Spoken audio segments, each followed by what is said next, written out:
అనగా సూర్యోదయానికి 88 నిమిషాల ముందు నిద్ర లేవడం శ్రేష్టమని వేదాలు చెబుతూ ఉన్నాయి. ఇది అరుణోదయ దర్శనానికి, సూర్యనారాయణ మూర్తిని పరబ్రహ్మ స్వరూపంగా దర్శించడానికి మార్గం. ఈ పవిత్ర సమయంలో మేల్కోవడం ద్వారా ఆధ్యాత్మిక ప్రయోజనాలను పొందవచ్చు అని చాగంటి కోటేశ్వరరావు వివరించారు.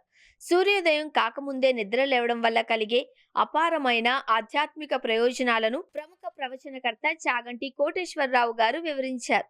వేదాలు నిర్దేశించిన విధంగా మనిషి తన రోజును ప్రారంభించాల్సిన విధానం బ్రహ్మ ముహూర్త ఉత్తిష్టేత్ అనే సూత్రం ద్వారా స్పష్టమవుతుంది. అంటే బ్రహ్మ ముహూర్తంలో నిద్ర లేచి ఉండాలి. బ్రహ్మ ముహూర్తం లేదా ప్రాతకాలం అంటే ఏమిటి అనే సందేహం సహజంగా కలుగుతుంది.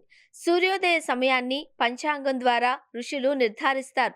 ఈ పంచాంగం తిథి, వార, నక్షత్ర, యోగ, కరణాలను వివరిస్తూ ఋతువుల ఆధారంగా సూర్యోదయ, సూర్యాస్తమయ సమయాలను తెలియచేస్తుంది.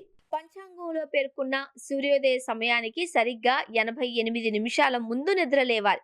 ఈ కాలాన్నే ప్రాతకాలం అని అంటారు. ఈ ప్రాతకాలంలో నిద్ర లేవని వారు అరుణ దర్శనాన్ని కోల్పోతారు అని శాస్త్రం చెబుతోంది.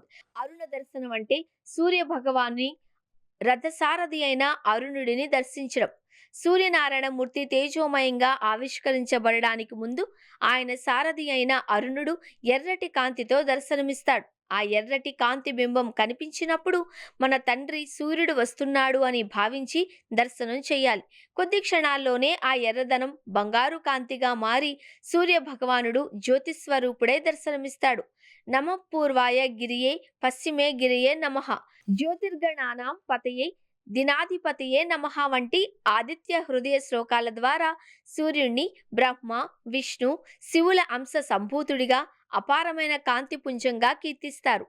సూర్య భగవానుణ్ణి వర్ణిస్తూ తిక్కన చెప్పిన పద్యాలు ఈ దర్శన ప్రాముఖ్యతను మరింత నొక్కి చెబుతాయి. సూర్యుడు నీరజాకరములు చేసిన భవ్య తపస్సుకు ఫలమైనట్టు, చక్రవాక పక్షుల జంటల అనురాగాన్ని నిలబెట్టడానికి వచ్చినట్లు, బ్రహ్మ, విష్ణు, శివుల తేజస్సు కలగలిసిన కాంతి పిండమైనట్టు వర్ణించబడింది. రాత్రంతా విడిపోయి విలపించే చక్రవాక పక్షులకు అరుణోదయ కాగానే ఒకరినొకరు చూసుకుని సంతోషిస్తాయి.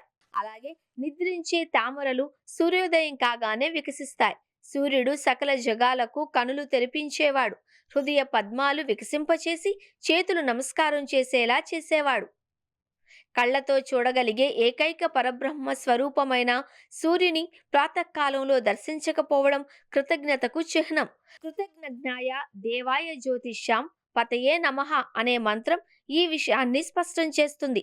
కాబట్టి సూర్యోదయానికి 88 నిమిషాల ముందు మేల్కొని అరుణోదయ దర్శనం చేసి సూర్య భగవానుణ్ణి తేజోమయం రూపాన్ని దర్శించడం ద్వారా ఆధ్యాత్మికంగా ఉన్నత స్థితిని పొందాలి అని చాగంటి కోటేశ్వరరావు బోధించారు.